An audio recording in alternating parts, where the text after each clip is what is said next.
Vamos a hacer una oración para comenzar. Dirígenos, Señor, en este estudio que tenemos. Ayúdanos para que podamos aprender de tu palabra y actuar de acuerdo a lo que tú tienes para nosotros en tu escritura, y que podamos, Señor, asimilar cómo debemos de ser los ciudadanos de tu reino. Entonces, cuídanos en esta hora.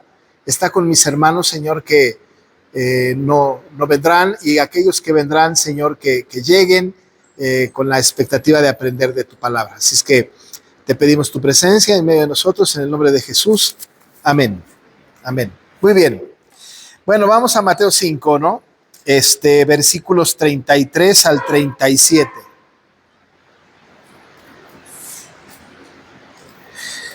...33 a 37... Hermano Arturo, véngase para acá, más adelante.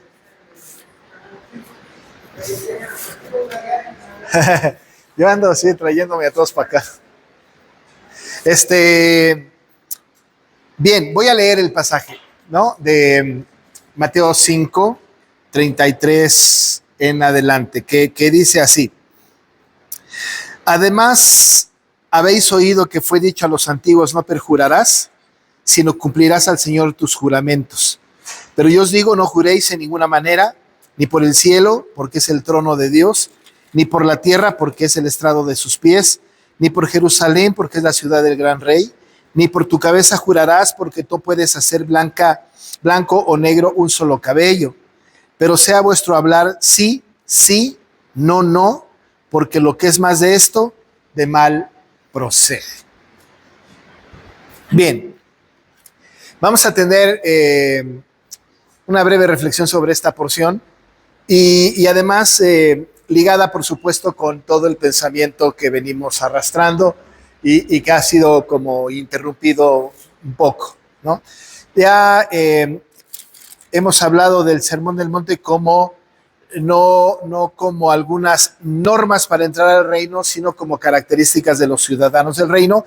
Eso me parece que tiene que quedar claro para nosotros, ¿verdad? No son requisitos para ser ciudadanos, sino lo que se espera de los ciudadanos del reino, es decir, de nosotros.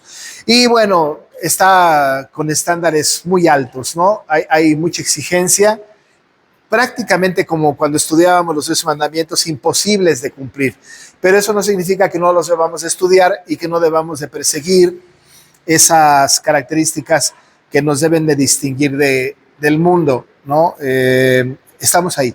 Pero los cristianos de aquella época, como los de esta época, han tenido equivocaciones, y muchas de las equivocaciones han tenido que ver con la mala interpretación de la Escritura.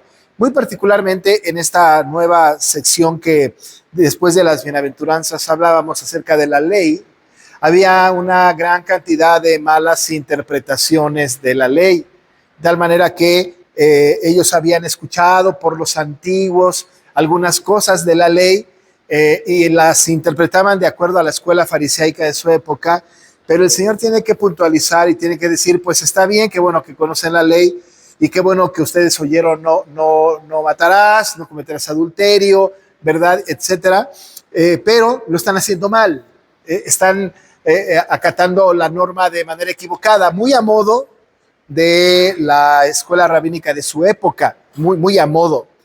Y entonces él tiene que enfatizar la parte más implícita de la ley, y tiene que matizar otra vez lo que los antiguos, los creyentes del Antiguo Testamento, sí habían entendido a rajatabla, ¿no? Es decir, así dice la Biblia, y ellos lo habían entendido bien, pero se fueron añadiendo cargas, añadiendo normas a lo largo del tiempo, más en el periodo intertestamentario, que es desde el último profeta hasta la época de Jesús, cuando apareció la escuela fariseica, cuando se empezaron a crear las sinagogas, cuando la época de los macabeos estaba en su auge, cuando los judíos, el Sanedrín particularmente, empezó a tomar forma y empezó a tener como liderazgo para con todos los cristianos de la época, empezaron a matizar y a tener muchísima exigencia. Nosotros les llamamos legalismo, ¿no? A las cosas de la ley, mucho legalismo, muchísimo, ¿no?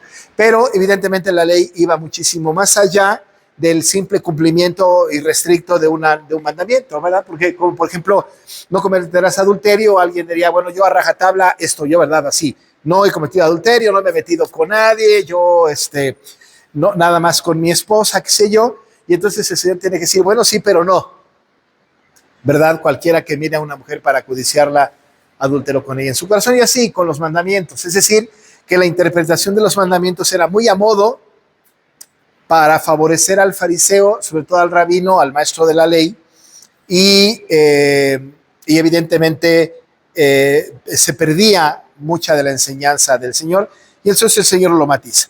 Así fuimos caminando a lo largo de este estudio, ¿verdad? Acerca de justamente el matrimonio, de no matarás, etcétera, del adulterio, y al final, la última clase de este texto, se habló, nuestro hermano Marcos nos hizo favor de hablar acerca de el divorcio, justamente de los versículos 31 y 32, habló justamente de la carta de repudio, ¿verdad? La carta de divorcio, y ya se ahondó en ese tema. Pero luego entonces pasa el Señor a hacer otro énfasis, un énfasis muy importante, muy necesario, sobre todo para la época en la que estaban viviendo los cristianos de aquella época, ¿no? La gente de aquella época. Y tiene que ver con el lenguaje, con lo que se dice, lo que se promete, y más allá de todo esto, con la veracidad, la asertividad, la honestidad de la palabra de las personas. Que ciertamente ahorita vamos a platicar un poquito acerca de cómo los judíos, los fariseos, percibían lo que Jesús está diciendo acá, y cómo el Señor está diciendo algo que está sí ligado, pero que tiene muchísimo más de fondo en el asunto de los juramentos, ¿no? Que los fariseos habían enseñado una cosa, y el Señor tiene que venir a poner orden en ese asunto. ¿Y qué es lo que estaba sucediendo? Dice el Señor, ¿verdad?, que oyeron que fue dicho a los antiguos, no perjurarás, sino cumplirás al Señor tus juramentos. La primera cosa que es importante que notemos es, hay un poco de confusión, porque cuando hablamos de oíste a los antiguos, no matarás, está registrado perfectamente bien en el libro de Éxodo, en el capítulo 20. Está muy fácil de ir ahí. Si dice no cometerás adulterio, es fácil ir a las tablas de la ley y encontrar eso. Pero ¿qué pasa cuando hablamos de los juramentos? Dice el Señor que ellos oyeron que fue dicho a los antiguos, no perjurarás. ¿Dónde se dijo? ¿Cuándo se dijo? ¿A quién se lo dijo? Ese es un asunto muy importante, ¿no? Porque no está necesariamente, salvo en el versículo 7 del capítulo 20 de Éxodo, tan explícito.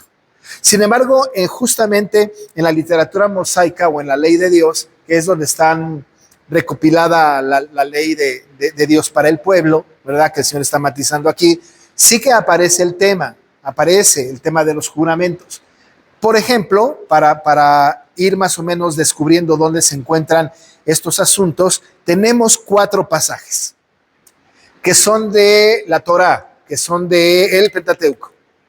Y vamos a ir a esos pasajes para distinguir lo que el Señor dice que fue dicho por los antiguos. El primer texto, ¿verdad?, es Éxodo 27. Y voy a repartir para que me ayuden a leer, ¿verdad? Mi hermano Jorge, si nos hace favor de en algún momento leer este pasaje, ¿no? 27 de Éxodo. De este lado, hermano Giancarlo, si nos ayudas con Levítico 19:12. 19:12. Yoali, números 32, ¿no? Y Erandi, Deuteronomio 23:21. Sí los tienen, ¿verdad? Vamos a tratar de percibir que no solamente en un lugar, sino de manera global e implícita está lo que dijeron los antiguos. Empezamos con mi hermano Jorge.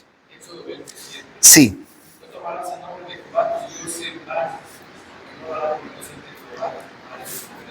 Muy bien. Ahí tenemos un asunto, ¿verdad? No tomarás el nombre de Jehová, tu Dios, en vano. Porque los fariseos de la época, ya en la época de Jesús, justamente ahí pusieron el énfasis, no jures por Dios, ¿no? Y fueron así, súper legalistas con el mandamiento. Pero vámonos al siguiente texto, Levítico 19:12. Y no juraréis falsamente por mi nombre, profanando así el nombre de Dios. Ahí está, no perjurarás en mi nombre, ¿no? Ahí hay un mandato específico que va muy ligado a lo que el Señor Jesús está diciendo a los del Sermón del Monte. Números 32. 32. Cuando alguno hiciere voto a Jehová o hiciere juramento ligando su alma con obligación, no quebrantará su palabra, hará conforme a todo lo que salió de su boca. Increíble, ¿no? Es decir, no está prohibiendo necesariamente el juramento, sino está enfatizando el cumplimiento del juramento. Más adelante el Señor va a decir, tú sí, sí, tú no, no, ¿no? Muy bien. Y Deuteronomio 23:21. Cuando haces voto a Jehová, Dios, no tardes en pararlo, pues que ciertamente lo demandará Jehová Dios de ti y será pecado. ¿No? Si haces una promesa al Señor, ¿no? Si haces una promesa al Señor, dice, no tardes en cumplirla, ¿no? Noten ustedes, por favor, que el énfasis de estos 4 textos tiene que ver con lo que sale de nuestra boca, lo que prometemos, lo que juramos, lo que decimos, y además hay una sentencia, ¿no? Tienes que cumplirlo, tienes que acatarlo, ¿no? Ese juramento es falso, es perjurio si lo que tú dices, ¿verdad? No lo cumples, ¿no? Es decir, mucho cuidado con eso. Bajo este criterio, el Señor Jesús, ¿verdad? Cita entonces al Antiguo Testamento con estas ideas, que además hay más texto, ¿verdad? Pero estos 4 pasajes que hablan acerca justamente de lo que dijeron los antiguos, el Señor Jesús va a hacer un énfasis sobre lo que estaba pasando. Y lo que estaba sucediendo es que los fariseos de su época no resumieron, ¿verdad?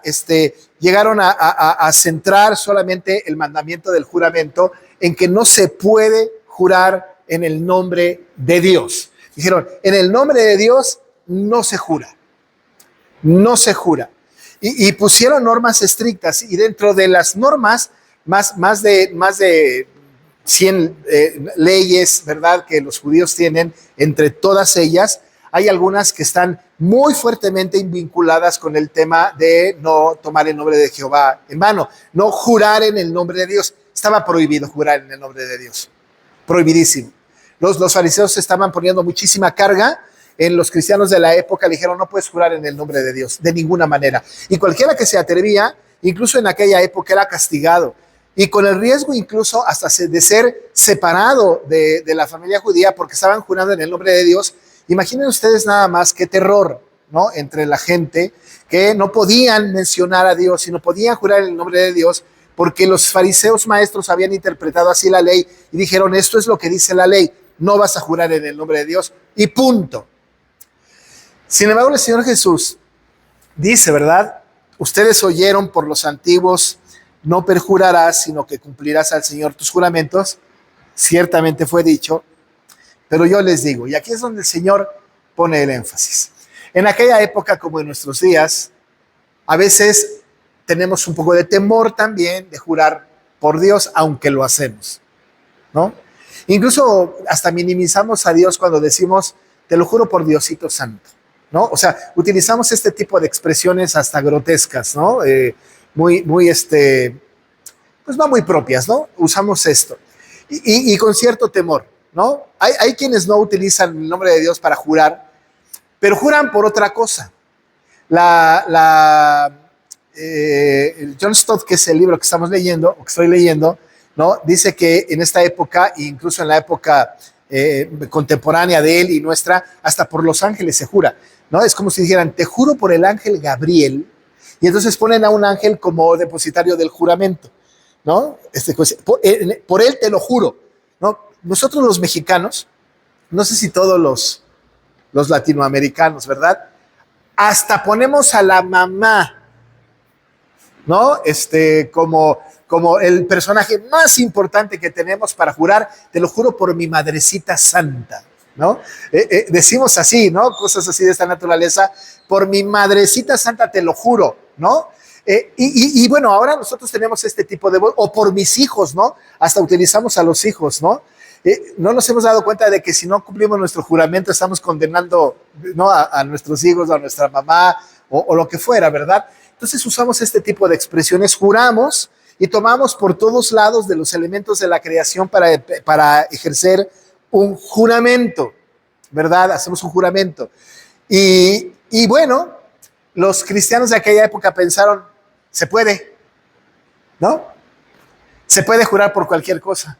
Por mi madre, por la sinagoga, juro por el templo, juro, ¿no? Se podía utilizar cualquier cosa. Si no voy a jurar por Dios porque es pecado, pero juro por todo lo demás, ¿no? Y entonces juraban poniendo en medio a todo lo demás. Y viene Jesús y les dice, no juréis de ninguna manera, ¿no? De ninguna forma juren.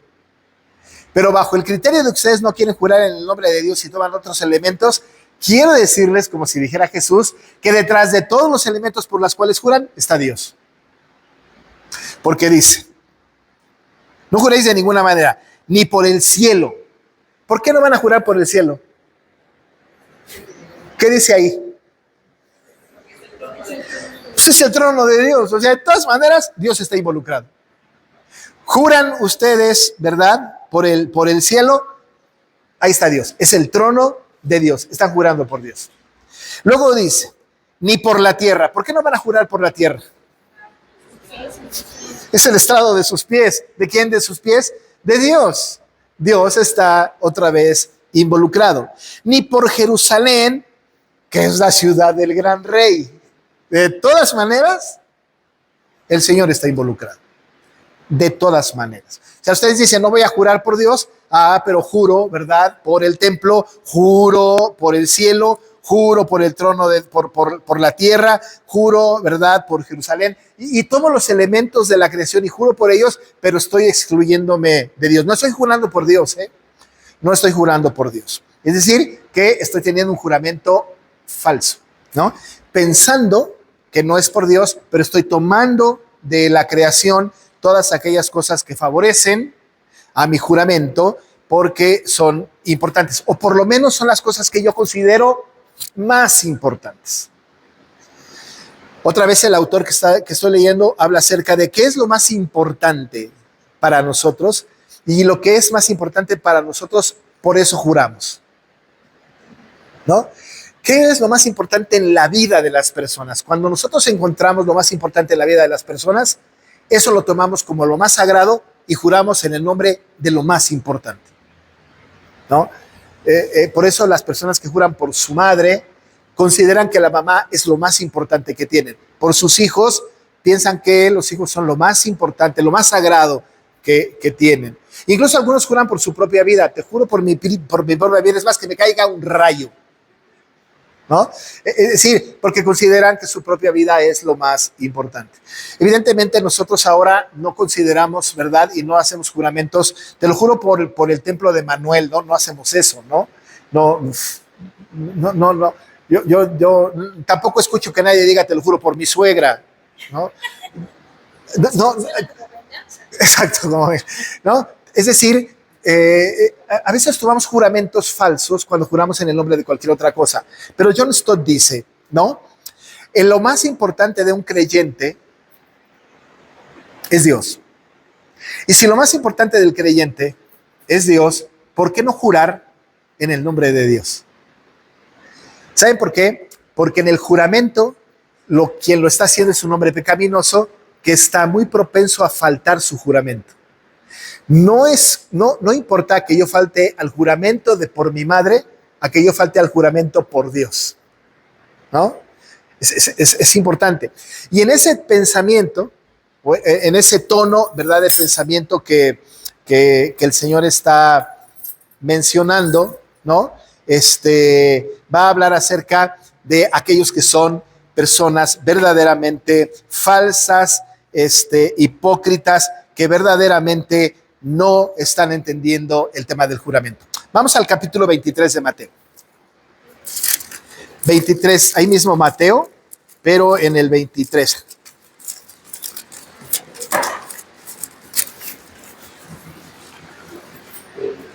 Del 16 al 22.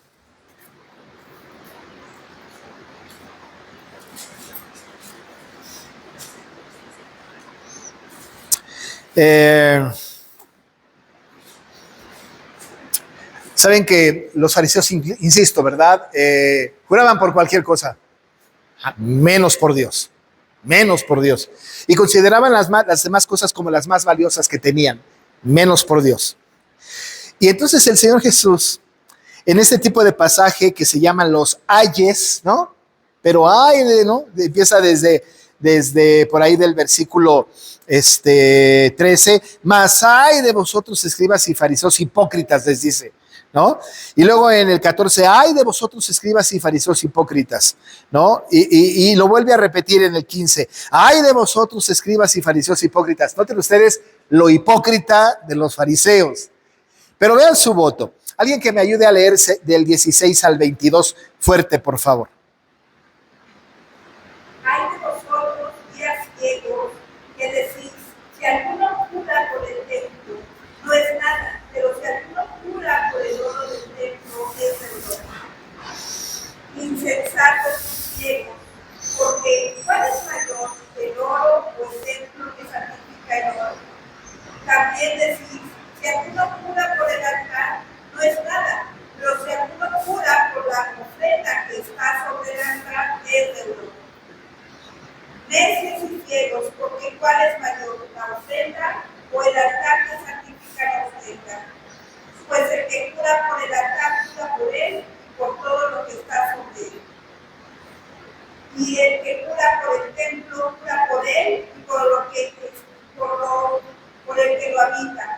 Y el que jura por el cielo, jura por el trono de Dios y por aquel que está sentado. Hipócritas. Y porque no se dan cuenta que lo que juran, lo juran de todas maneras indirectamente por aquel que es dueño de todas las cosas. Al final de esta sección, ¿verdad? Está diciendo, el que jura por el altar, jura por él y por todo lo que está sobre él. El que jura por el templo, jura por él y por el que lo habita. El que jura por el cielo, jura por el trono de Dios y por aquel que está sentado en él. Así que ni le hagan. De todas maneras, ¿verdad? Están utilizando el nombre del Señor en su juramento. De todas maneras, la prohibición era esa. No jures en el nombre de Dios. Está prohibido jurar en el nombre de Dios. No lo hagas. Y aquellos tomaban, ¿no?, todas las cosas que estaban a su alrededor que consideraban valiosas, porque en aquel tiempo verdaderamente los centros de adoración eran verdaderamente valiosos y sagrados, ¿no? Y estaba bien que fueran sagrados y valiosos. El templo, la ofrenda, el altar, ¿no? Me parece que era absolutamente importante que tuvieran valor para el judío de aquella época. Pero juraban en nombre de eso. Y Jesús tiene que decir, de todas maneras, ustedes prohíben jurar en el nombre de Dios y todo el juramento que ustedes hacen, Dios está involucrado. Dios está ahí. Dios está ahí. Y justamente en medio de este asunto, el Señor les dice a estos, ¿verdad? En el capítulo 5, regresamos ahí. Les dice además que tampoco juren por su cabeza, porque no pueden hacer blanco o negro un solo cabello, no tienen poder sobre su propio cuerpo incluso. Pero este versículo que sigue es verdaderamente determinante porque es la conclusión o es el énfasis que el Señor quiere hacer sobre lo que se dice del juramento. Pero sea vuestro hablar sí, sí, no, no, porque lo que es más de esto, de mal procede. ¿Por qué tenemos necesidad de jurar si nosotros podemos tener la capacidad de que nuestra palabra tenga valor? ¿No? Si yo digo algo y si me comprometo a algo, lo debo de cumplir. Lo debo de cumplir. Mi sí sea sí. Mi no sea no. Pero cuando fallamos a nuestra propia palabra, ¿no?, estamos cayendo en un error y estamos justamente en contra de lo que el Señor determina. Dice la Escritura ¿verdad? Que no debemos de jurar de ninguna manera, sino que tenemos que tener mucho cuidado de que nuestro hablar sea honesto, asertivo, que sea con cumplimiento. Tú sí, sí, tú no, no. En menor escala, un ejemplo de esto está, por ejemplo, con los que tienen niños pequeños o hijos, ¿no? En general. ¿Cuántas veces le hemos dicho a nuestro hijo cuando viene y nos dice, mamá, papá, ¿puedo ir a la casa de mi amigo, mi amiga? No. Se espera 5 minutos y regresa. ¿Me dejas ir? No.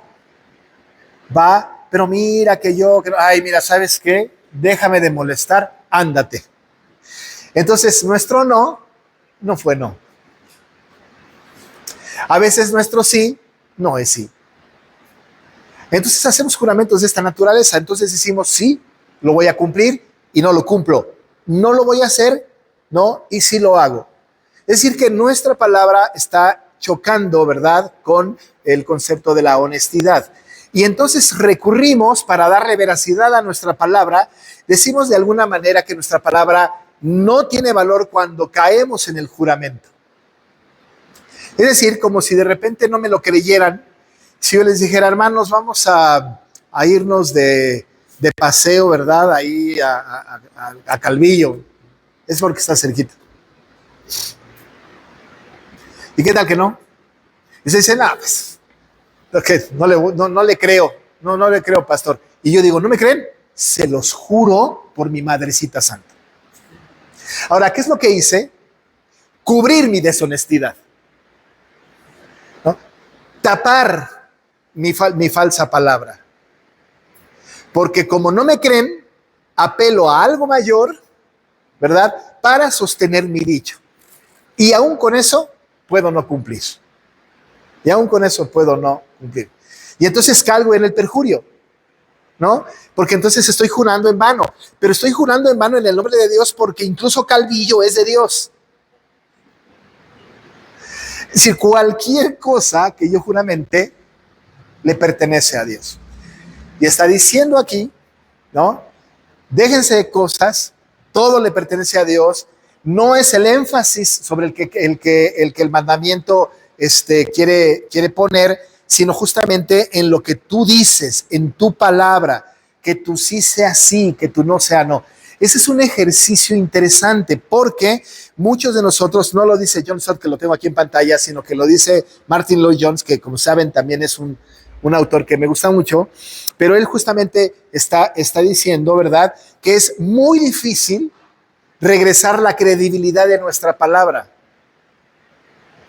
Es muy difícil, porque en alguno o en otro lugar, de alguna u otra manera, nuestro decir, nuestra afirmación no es asertiva, no es correcta. Tan simple como esto. Mañana te voy a ver y no voy. O sea, tu sí no fue sí. Te prometo que no lo vuelvo a hacer y lo vuelvo a hacer. Tu no, ¿verdad? No es no. Mañana pago y no pago, ¿no? Mañana voy y no voy, ¿no? ¿Y qué pasa? Que estamos envueltos en nuestra vida, ¿no?, para no juzgarnos unos a otros, envueltos en falsos juramentos. Y para cubrir nuestro juramento, cuando consideramos que algo es importante, como ya dije, apelamos entonces a lo que más amamos, a lo que más queremos. Bueno, no me crees, mira, de veras, de veritas, te lo juro, ¿verdad? Te lo juro, por mis hijos, que ahora sí, ¿verdad? Te lo juro, ¿verdad? Es más, los hijos dirían, ¿verdad?, nunca más me des permiso si no cumplo. Y no van a cumplir, ¿eh? No van a cumplir. ¿Qué pasa? Que nuestra palabra se encuentra deshonesta. ¿Saben que Santiago parece que toma de las palabras del Sermón del Monte de Jesús? Santiago es un personaje muy interesante porque es hermano de Jesús. Y no es hermano en la fe, es hermano carnal de Cristo, ¿no? Santiago, que es Jacobo. Y él repite lo que el Señor dijo en el Sermón del Monte en el capítulo 5, versículo 12 de Santiago. Así que vamos para allá.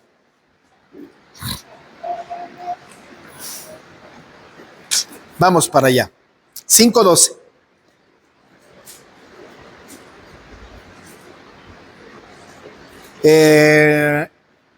Hermano Enrique, ¿puedes leer 5:12, porfa? ¿Se puede? Pero sobre todo, hermanos míos, no juréis ni por el cielo, ni por la tierra, ni por ningún otro juramento, sino que vuestro sí sea sí y vuestro no sea no, para que no caigas en condenación. No lo hagan. Ahora, noten ustedes, por favor, la gran similitud que hay, lo que está diciendo Santiago, con lo que ya el Señor Jesús dijo. Claro que aquí Santiago lo resume, ¿no es cierto? Porque él dice, hermanos míos, no juréis ni por el cielo, ni por la tierra, ni por ningún otro juramento. El Señor nos explicó un poco más por qué, ¿verdad? Sino que vuestro sí sea sí y vuestro no sea no, para que no caigas en condenación. ¿En condenación de quién? Pues el Señor Jesús nos acaba de decir, ¿verdad? Que no juremos para no caer, ¿verdad?, en el mal que procede justamente de Satanás. Así es que habríamos que tener cuidado. De ninguna manera tenemos que jurar, ¿no? Ese es un asunto muy conflictivo. La Confesión de Fe de Westminster, cuando habla del magistrado civil y las confesiones históricas más antiguas, incluyendo documentos antes de la época confesional del siglo XVII, más antes incluso, declaratorias de San Agustín, por ejemplo, y pre-reformadores, ¿no? Hablaban acerca de estos asuntos de los juramentos, pero muy específicamente se concentra en el tema del magistrado civil. ¿Qué sucede? Si vamos ante un tribunal, nosotros somos cristianos y decimos, la Biblia dice que no tengo que jurar de ninguna manera, que mi palabra es valiosa, mi sí, mi no. Pero llegamos al tribunal, ¿verdad? Aquí no es tan común, ¿verdad? Pero llegamos a un tribunal, en Estados Unidos es más común, ¿verdad? Y ponen la Biblia enfrente y le dicen, y lo hacen jurar. ¿Juras? ¿No? O sea, prometes decir la verdad y solo la verdad y nada más que la verdad. Lo que están diciendo es, tú sí vas a ser sí, tú no vas a ser no, ¿no? Lo juras y ponen la Biblia, como un recurso. Nosotros como cristianos, ¿qué hacemos? Decimos, no, ¿saben qué? Lo siento, pues la Biblia me prohíbe jurar, ¿no? Ahora déjenme decirles que los cuáqueros hoy no juran y están en grandes líos. Los anabautistas antes no juraban justamente por atender este mandamiento. Pero no fue sino hasta que llegaron algunas corrientes un poquito más entendidas de lo que la verdad bíblica decía, cuando empezaron a hablar acerca de los juramentos como una necesidad incuestionable ante situaciones específicas. ¿Cuándo son las situaciones específicas? Los juramentos que valen y que además sí está Dios involucrado, por ejemplo, el matrimonio. Cuando se reparten votos, hay juramentos, ¿no? Hay juramentos. ¿Se vale? Se vale. No solamente se puede, sino se debe, ¿no? Hay juramentos mutuos, ¿no? Yo juro, no digo la palabra juro, ¿verdad? Pero yo les digo a la persona con la que me estoy casando, ¿no? En la enfermedad, en la salud, lo tuyo es lo mío es tuyo, ¿verdad? Entonces somos una carne. ¿Qué hacemos? Que estamos juramentando lealtad. Estamos juramentando esa unión que va a permitir que vivamos en armonía juntos toda nuestra vida. Esto es importante, es un juramento que debe hacerse y que además está en la Biblia, en el ejemplo que se pone con Noemí y Ruth. No ellas se casaron, ¿no? Pero este juramento que hicieron ellas se toma como un ejemplo precioso del pacto que hay entre dos personas. Ese pacto que hay entre dos personas. ¿Ese juramento es válido? La respuesta es sí, es válido. ¿Pero qué otro juramento es válido? El otro juramento válido, según la norma de la confesión de fe y de los documentos confesionales, tiene que ver con aquellas personas que van a acceder a un oficio especial dentro del pueblo de Dios. Un pastor, un anciano, un diácono. ¿Saben ustedes que cuando ordenamos oficiales, no les decimos, bueno, ¿verdad? Cumpliste con las características bíblicas, a partir de mañana ya eres anciano, ya eres pastor, ya eres diácono? Eso no pasa. ¿Saben qué sucede? Pasan al frente, Biblia en mano, y le hacen, ¿verdad?, hacer promesas. Prometes delante de Dios acatar y hacer acatar las confesiones históricas de la Iglesia Nacional Presbiteriana, ¿sí o no? Y aquellos dicen, ¿verdad? Prometo. Sí, ese es un juramento. Lo prometo. Prometes, ¿verdad? Cumplir y hacer cumplir los libros de gobierno. Prometo. Es un poco como cuando la gente entra a la iglesia. Cuando las personas que no son creyentes creen en Jesús y se adhieren a una iglesia, hay juramento. Porque entonces el pastor viene y les hace preguntas. Y entonces prometes, ¿verdad? Ser fiel a esta iglesia. Prometes sujetarte al pastor, a los ancianos, a los diáconos. Lo prometes y nosotros valientemente decimos, sí, juro, prometo.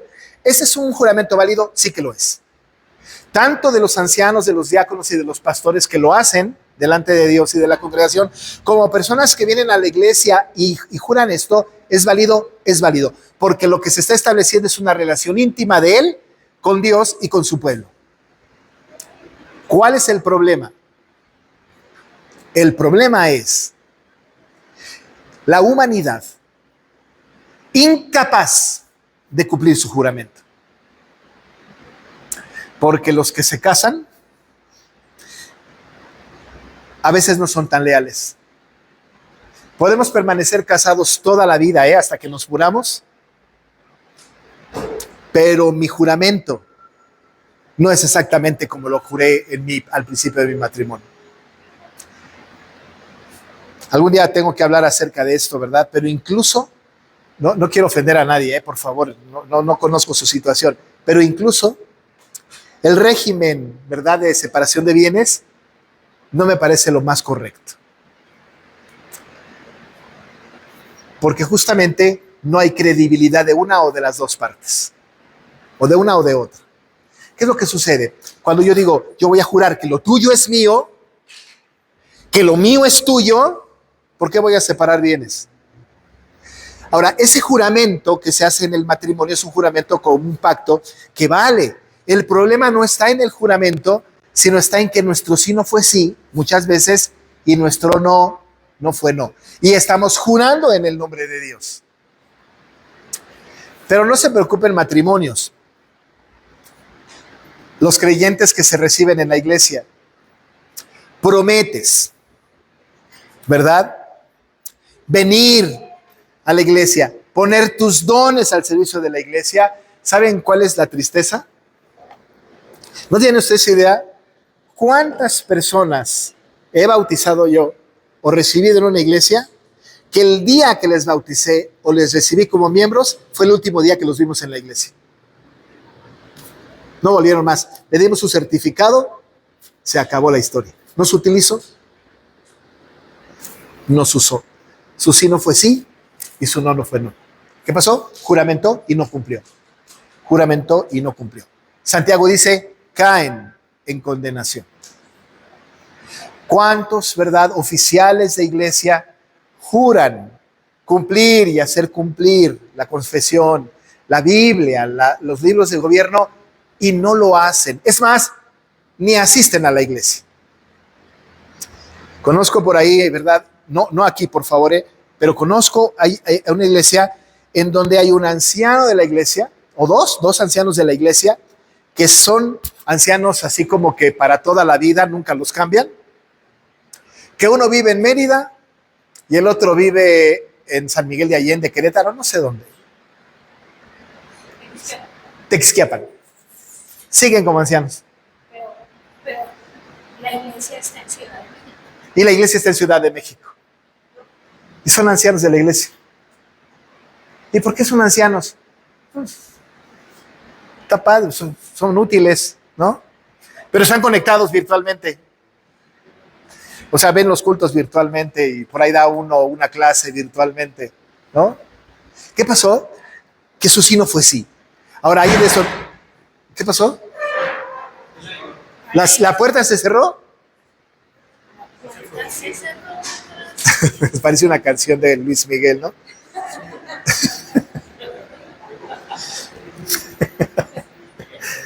La puerta se cerró detrás de mí. El problema se puede y debe. Puede y debe. Sí, claro. Por ejemplo, si un anciano, un diácono, cae en un pecado y él juramentó delante de Dios y de la iglesia una conducta cristiana y cae en pecado consuetudinario, no digo que cayó y si lo encontramos con una codicia lo vamos a echar, no, no, no. Cuando hay un acercamiento, repara el daño, qué sé yo, cuando hay un intento de reencaminarlo, pero no sucede, ¿qué es lo que sucede? Que el consistorio debe hablar con él y retirarlo del cargo. Sin duda alguna. Los hermanos de Mérida y el de Cristiana, o sea, ya el consistorio debía haber tomado una decisión. Son 3 y 2 están fuera. ¿Cómo le hace uno? No, me parece que hay un error ahí. No quiero emitir demasiados juicios a priori, pero justamente ahí tiene que haber orden, ¿no es cierto? Pero ¿qué pasa con los pastores? Nosotros cuando somos ordenados pastores, no nos ponen delante de la iglesia a juramentar nada. Nos ponen delante del presbiterio, todos los pastores ahí. Y nos pasan enfrente de todo el grupo pastoral. Y nos ponen enfrente, poniendo nuestra mano derecha adelante con la Biblia enfrente. Juras tal cosa. Sí juro. Sí juro. ¿Qué pasa si faltamos a nuestro juramento? Insisto, no está mal el juramento. El problema lo tenemos nosotros. Que nuestro sí no fue sí y nuestro no fue no. ¿Qué pasa si un pastor falta a su juramento? Tiene que ser retirado del cargo. Retirado. Hay muchos ejemplos de esto.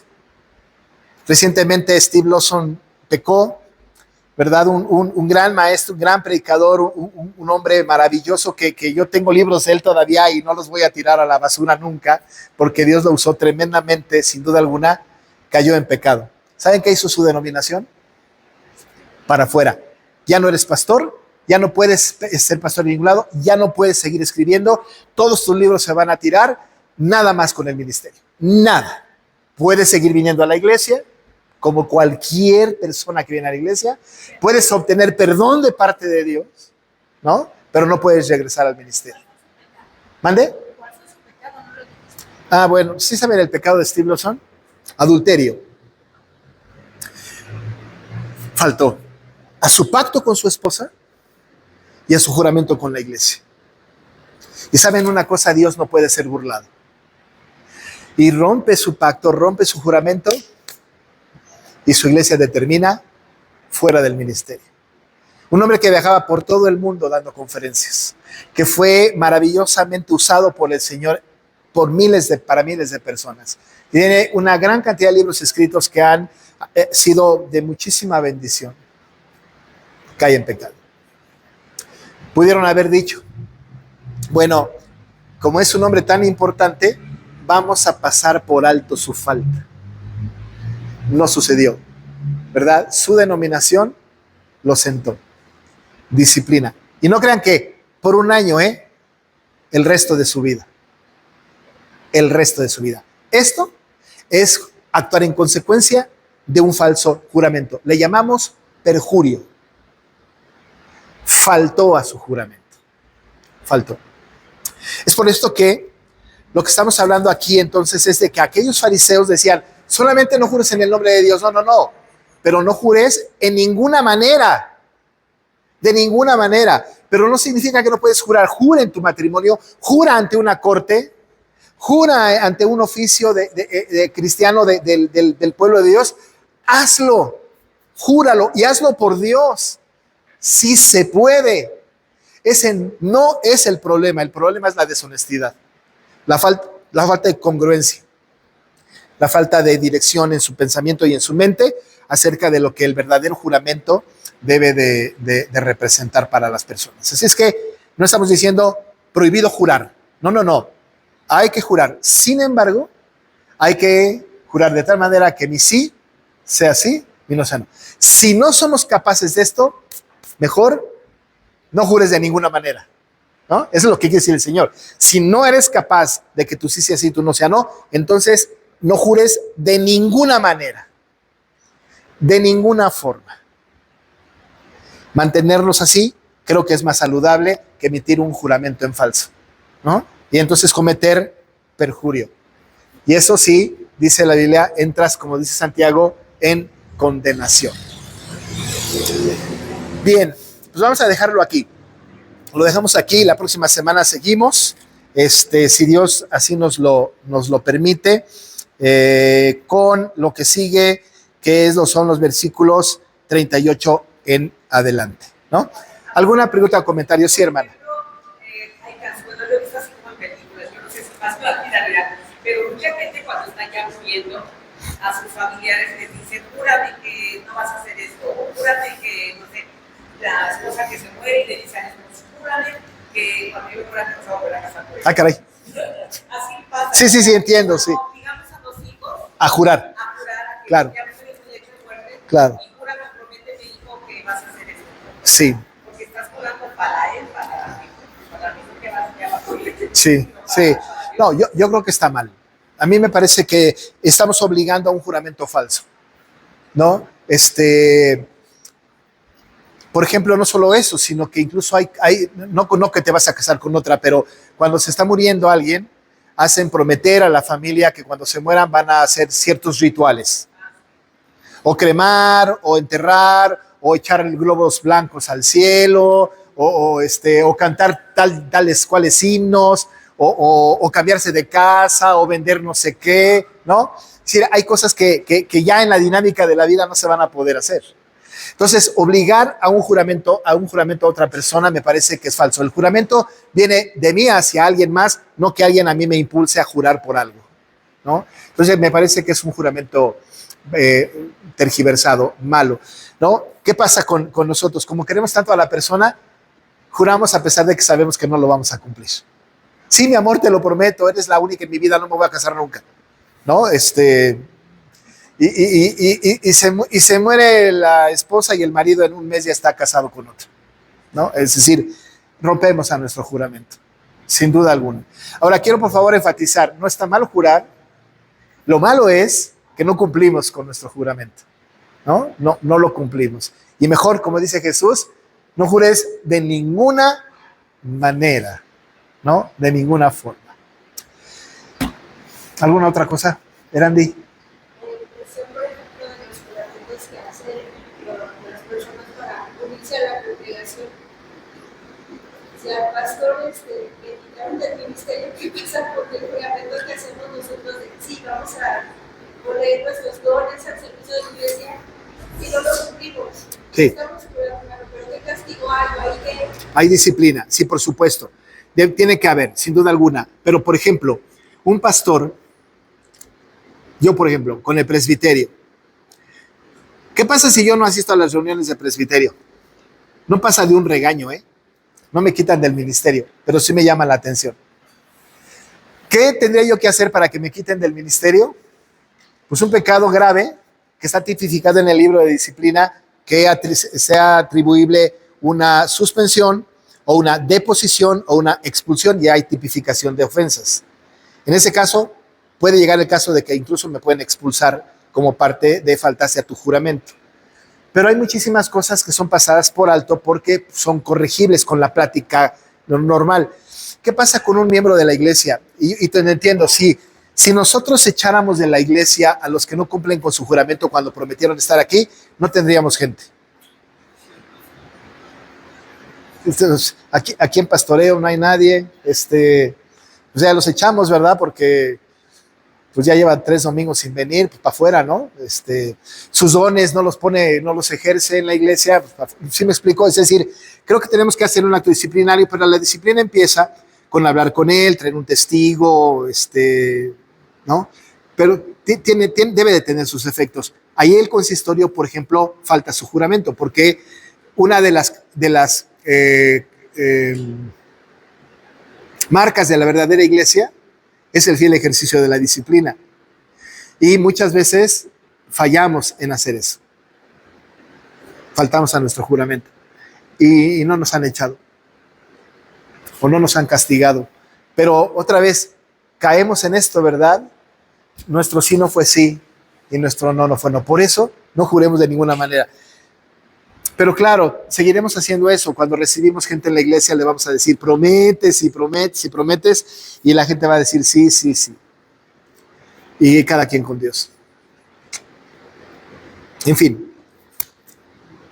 ¿Listo? Nos vamos al... Ya se acabó la feria, ¿verdad? ¿Mande? Ah, ¿ah, sí? Ah, bueno. Vamos a orar, ¿no? Para terminar. Te alabamos, Dios, bendecimos tu nombre y te damos gracias porque nos permites pasar este tiempo juntos. Y bueno, aunque hay, Señor, sin duda alguna fallas en la interpretación quizá, en la exposición tal vez, sin duda alguna tu palabra, Señor, siempre hace mella en nuestro corazón y nos orienta hacia lo que debemos hacer. Líbranos, Padre, del perjurio. Líbranos del falso juramento. Líbranos, Señor, de que podamos nosotros tomar tu nombre en vano y en tu nombre cometer atrocidades. Ayúdanos para que nuestro sí sea sí y nuestro no sea no. Que haya honestidad en nuestra palabra. Cuida de nosotros, Señor. Llévanos a casa, que podamos encontrar todo en orden, que descansemos y que sigamos nuestra labor, porque toda esta semana es de mucho trabajo. Así que pedimos tu presencia, Dios, y que permitas que pronto nos volvamos a ver para seguir estudiando de tu palabra, en el nombre de Jesús. Amén. Gracias, hermanos.